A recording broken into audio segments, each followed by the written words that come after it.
Referans kısmı ve referans, yani bu referans kısmında bu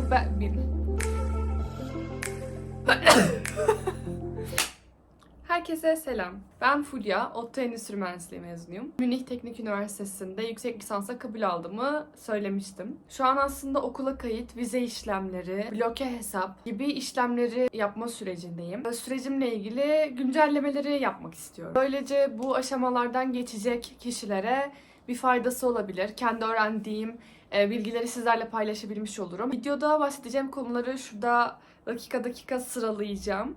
Buradan bakabilirsiniz. Direkt olarak ilginizi çeken bir konu varsa dakikaya giderek daha rahat bir şekilde izleyebilirsiniz. Bu videoda okula kabul aldıktan sonraki süreçlerden bahsetmek istiyorum ben. Eğer isterseniz Almanya'da yüksek lisansa başvuru süreçleriyle ilgili farklı videolarda çekebilirim. Örnek veriyorum, BPD isimli bir belge var. Bu belgeye başvurmak. Daha sonra Münih Teknik Üniversitesi'nde başvuru süreciyle ilgili. Üçüncü bir seçeneğimiz de şu. Bildiğiniz üzere Münih Teknik Üniversitesi'ndeki birçok program ücretli oldu. Bu programlar için çeşitli burslar açıldı aslında, muafiyet bursları. Bu burslardan birine ben kabul aldım. Bu burslarla ilgili videolar çekebilirim. Bu videomuzda şu an kabul aldıktan sonraki süreçten bahsetmek istiyorum. Adımlardan ve yapılması gereken şeylerden. Kabul aldıktan sonra yapmanız gereken ilk şey vizeye başvurmak. Yani gideceğiniz netleştiğinde vizeye başvurmalısınız. İDATA üstünden bir form dolduruyorsunuz. Bu formu doldurduğunuzda sistem sizi bir sıraya alıyor ve bu başvuru sırasında siz 1000 TL'lik bir ön ödeme ücreti ödüyorsunuz. Ya bu fiyat yıldan yıla değişebilir. Şu an 2024 yılının Ağustos ayındaki güncel fiyat 1000 TL. Bu ödemeyi yaptıktan sonra siz sıraya alınıyorsunuz dediğim gibi. Belli bir süre sonra onlar size bir tarih ataması yapıyorlar. Bu tarih ataması kişiden kişiye göre değişebiliyor. Başvurduğunuz İDATA ofisine göre değişebiliyor. En geç 2-3 hafta içerisinde size bir randevu tarihi atanıyor. Bu randevu tarihi yaklaşık 3-4 hafta sonrasına atanıyor. Yani siz başvuru yaptığınızda aslında 7 hafta sonrasında görüşmeye gideceksiniz ortalama olarak. Çok uzak bir tarih. Arada diğer adımları yapıp bu süreci ertelemeyin. Kabul aldıysanız ilk önce İDATA sitesine girip başvurunuzu yapın. Yani gideceğiniz kesinleştiği andan itibaren. Kabul aldıktan sonra sizin teklifi kabul etmeniz gerekiyor. Yani size bir kabul mektubu geliyor ve bir teklif yapılmış oluyor okul tarafından. Siteye girip evet ben bu teklifi kabul ediyorum, burada yüksek lisans yapacağım gibi bir onay vermeniz gerekiyor. Diğer üniversitelerde de benzer bir şekilde işlediğini düşünüyorum ama bu söylediklerimin hepsi Münih Teknik Üniversitesi özelinde. Teklifi kabul ettikten sonra sistemde doldurmanız gereken bazı bilgiler oluyor. Öğrenci kartınız için fotoğraf yüklemeniz gerekiyor web sitesine. Bu fotoğrafı ayarlayıp uygun formata getirip bu fotoğrafı yüklüyorsunuz. Daha sonra yapmanız gereken bir diğer şey, okula kayıt için gerekli olan evrakları toplayıp bu evrakları Münih Teknik Üniversitesi'nde postalamanız gerekiyor. Almanya'ya göndermeniz gerekiyor ve bu da vakit alabilecek bir süreç. İşte şöyle bir bilgi vermem gerekiyor ek olarak. Siz vize görüşmesine gidiyorsunuz ve bu vize görüşmesinde size verilecek olan vize 3 ay, 6 ay, 1 yıl gibi farklı süreler olabilir. Yani size 3 aylık bir vize de çıkabilir. Sizin orada vize görüşmesinde karşı tarafı olabildiğince ikna etmeniz gerekiyor okumaya gittiğinize ki size daha uzun süre vize versinler. Buradaki sizin avantajınız ne olabilir? Eğer okula kayıt yaptırabilirseniz vize görüşmesine gitmeden önce okul kayıt belgesini de dokümanlarınızın arasına koyarsınız, vize dokümanlarının. Ve bunu da gösterdiğinizde evet ben bir okula kabul aldım ve bu okula kayıt yaptırdım. Yani ben bu okula gideceğim bakın gerçekten demiş oluyorsunuz. O yüzden aslında ben ikinci aşamaya okula kayıt işlemlerini koydum. Yani bir an önce okula kaydolursanız bu sizin avantajınız olacaktır. Şimdi nedir bu okula kayıt belgeleri? Münih Teknik Üniversitesi özelinde konuşuyorum. Belgeleri şuraya yine sıralayacağım. Tek tek bunların üstünden gidelim. Şimdi ilki bir başvuru formu. Size bir başvuru formu PDF'i açılacak. Bu PDF'i indiriyorsunuz. Yazıcıdan çıkartıp imzalıyorsunuz ve bu ilk belgeniz oluyor sizin. Yani sizin TUM'a postalayacağınız, Münih Teknik Üniversitesi'ne Almanya'ya postalayacağınız ilk belge bu. İkinci belge, diplomanızın aslı gibidir kopyası. Bilmeyenleriniz vardır, diplomayı direkt olarak göndermiyorsunuz arkadaşlar. Sizin bu belgeyi aslı gibidir kopyaları yapmanız gerekiyor. Bu kopya ODTÜ için öğrenci işlerinde yapılıyor. Diplomanızın fotokopisini alıyorsunuz. Öğrenci işlerine gidiyorsunuz. Daha sonra onlar belirli damgaları basıp altına ıslak imza ile imzalıyorlar. Evet bu belge orijinal diplomanın aslı gibidir diyorlar. Yani artık o fotokopi çektirdiğiniz kağıt diploma yerine geçiyor. Ve sizin bu belgeyi de TUM'a gidecek belgeler arasına, postalayacağınız belgeler arasına koymanız gerekiyor. Bunun dışında diploma eki. Diploma eki sizin aslında transkriptiniz gibi bir şey. İçinde aldığınız tüm dersler, okulun bilgileri, Türkiye'deki örgün eğitimin bilgileri gibi bir çeşitli bilgiler barındıran bir belge. Sizin bu belgeye de asıl gibidir kopyası yapmanız gerekiyor. Dediğim gibi yine orijinal belgeyi postalamıyorsunuz. Bu iki belgenin dışında ben bir de Yandal diplomama da aynısını yaptım. Normal diplomada olduğu gibi Yandal diplomam için de bir aslı gibidir kopyası yaptım ve bu dokümanların içerisine koydum. Son belge ise transkript. Islak imzalı bir transkript belgesi isteniyor sizden. Bu transkripti ben okulun ODTÜ'nün sitesine girip talep oluşturdum. Islak imzalı istiyorum diye. Daha sonra bunu da öğrenci işlerinden teslim alıp bu dokümanların arasına koydum. Benim TUM'a başvurduğum süre içerisinde öğrencilerden istenen kayıt belgeleri bu belgelerdi. Ve ben sadece bunları toparladım. Bir zarfın içine koydum. Bunu PTT aracılığıyla ben kargoladım. Daha önce VPD belgesi için de Almanya'ya kargolama yaptığımda yine PTT kullanmıştım. Bu nedenle bu başvurumda da PTT'yi kullandım. Çünkü bir sıkıntı yaşamamıştım. Önceki gönderdiğimde bir hafta sürmüştü. Şu an kargoya verili yaklaşık 2 gün oldu ve yurt dışına sevk edilmiş kargom. Yani muhtemelen bir 5-6 gün içerisinde okula ulaşacaktır diye düşünüyorum. Okula kayıtla ilgili yapmanız gereken üçüncü şey semester fee dedikleri ücreti ödemek. Bu ücret de şu anda 85 euro. Münih Teknik Üniversitesi için. Bu ücreti ben ödemek için TransferGo kullandım. TransferGo veya Expatrio'dan bahsedeceğim biraz sonra. Bunların hiçbiri reklam değil bu arada. Ben kullandım.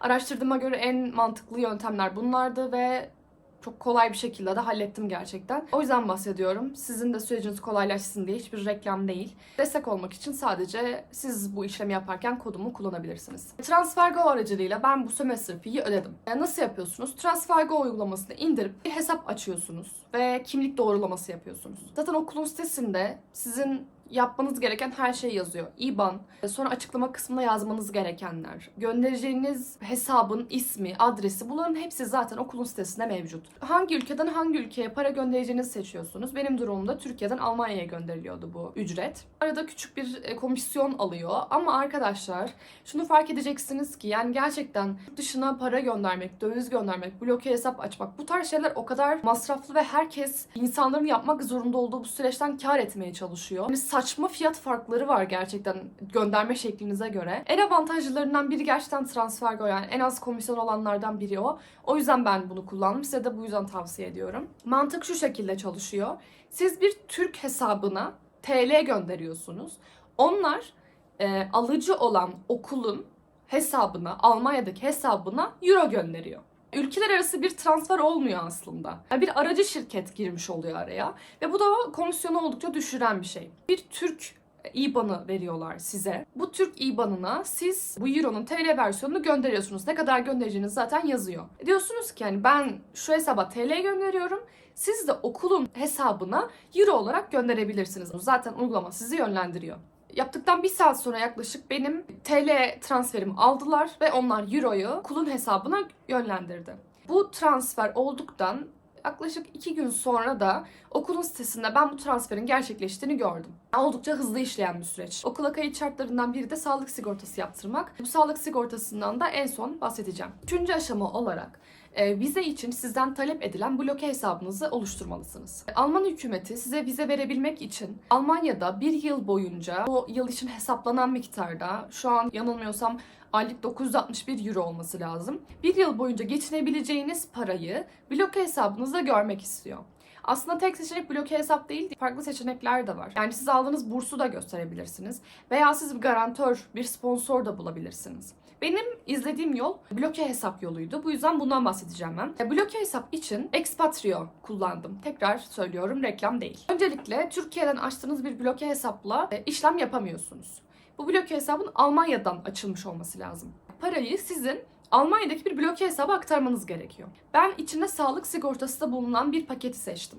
Böyle olunca 69 euroluk bir hesap açma ücreti var. Bunu almıyorlar. Bu çok avantajlı. Expatrio'nun sitesine giriyorsunuz. Kişisel bilgilerinizi girmeniz gerekiyor. Bilgilerinizi tamamladıktan sonra pasaportunuzun fotoğrafını yüklemeniz gerekiyor. Onlar bunları gözden geçirip sizin hesabınızı onaylıyorlar. Bloke hesap işlemi için en az ve en fazla yükleyebileceğiniz para miktarları var. Yani parça parça da yükleyebiliyorsunuz bu bloke hesaba. Şimdi farklı seçenekleriniz var. TransferGo ve TransferWise kullanabilirsiniz eğer TL'den Euro'ya çevirmek istiyorsanız. Elinizde direkt olarak döviz varsa, dolar veya euro. Ben hepsini hesapladım.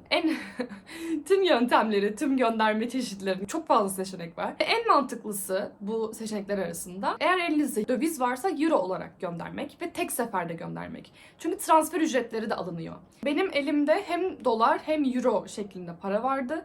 TL olarak param bulunmuyordu benim. Eğer TL olarak param bulunsaydı ben TransferGo'yu kullanırdım büyük ihtimalle. TransferGo ve TransferWise'i karşılaştırın arkadaşlar bu arada. O anki kura göre biri daha avantajlı olabiliyor. Elimde euro ve dolar vardı. Tek seferde euro göndermek daha avantajlı olduğu için elimdeki doları euroya çevirdim.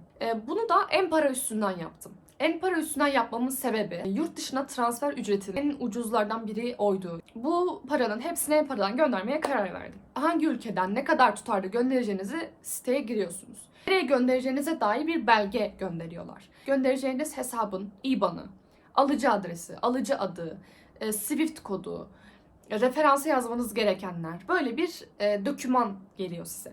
Tek seferde referans kısmını açıklamaya yazarak, unutmayın bunu sakın, gönderdim. 247 TL aldı arkadaşlar. Bazı seçenekler o kadar pahalıydı ki inanamazsınız. Yani bunun kaç katı kadar fazla fark çıkan ödeme seçenekleri vardı. En uygunu buydu benim için. Size de bunu tavsiye edebilirim. Gönderdikten sonra yaklaşık 12 saat sonra benim param bloke hesaba yattı. Çok hızlı oldu yani aslında bu süreçte. Gönderdikten hemen sonra bir dekont geliyor size. Bu dekontu da ben Expatrio'nun sitesine yükledim. Yani orada bir dekontu yükleyeceğiniz bir yer açıyorlar size. Onu da yükledim. Oradan teyit ediyorlar. Daha sonra sistemden kontrol edip bloke hesabınızı onaylıyorlar. Ve size bir doküman oluşturuyorlar. Bu doküman sizin vizeye götüreceğiniz doküman. Vizede bakacakları ve evet bu kişi bir yıl boyunca Almanya'da hayatta kalabilir. Bu kişiye biz vize verebiliriz diyecekleri doküman bu. Son olarak da sağlık sigortasından minicik bahsetmek istiyorum. Expatrio açarken ben sağlık sigortasını da Expatrio aracılığıyla yaptım. TK isimli bir sağlık sigortası firması var Almanya'da. Bu firmayla Expatrio anlaşmalı ve sizin sağlık sigortanız TK üstünden yapılmış oluyor. Bloke hesap açtığınızdaki yaptığınız işlemlerin çoğu sağlık sigortası içinde yapılmış oluyor otomatik olarak. Ek olarak sadece bir tane mail geldi bana, işte şu bilgileri yazıp imzalar mısınız kağıda diye. Türkiye'de ikamet etmekteyim. Yüksek lisans sebebiyle Almanya'ya taşınacağım. Almanya'ya gittiğimde sağlık sigortası olarak bunu kullanacağım gibi birkaç cümle yani. Bunları yazıp imzalıyorsunuz. Bunun fotoğrafını çekip gönderiyorsunuz ve sağlık sigortanız olmuş oluyor. Siz okulunuzu ve programınızı sisteme girmiş oluyorsunuz bilgileri doldururken ve bu okula sizin adınıza sağlık sigortanızın açıldığına dair bir bilgilendirme gidiyor. Aslında bu sağlık sigortası yaptırmak da okula kayıt şartlarından biri. Sağlık sigortası bu kadardı. Yani çok kolaydı. Gidince sanırım aktifleştirmek gerekiyor. Şu an vize başvurusu için tarih atanmasını beklediğim süreçteyim ben. Okula kayıt için yapılması gereken her şeyi yaptım. Okula kayıt olmayı bekliyorum. Bloke hesap oluşturdum. Sağlık sigortamı yaptırdım. Aşamadan sonra kalacak yer bulmak. Bununla ilgili de yani biraz daha bilgi edindikten sonra video gelecek. Hani toplanacağız zaten. Burayı toplayacağız birlikte. Vlog çekeceğim bu kısımları.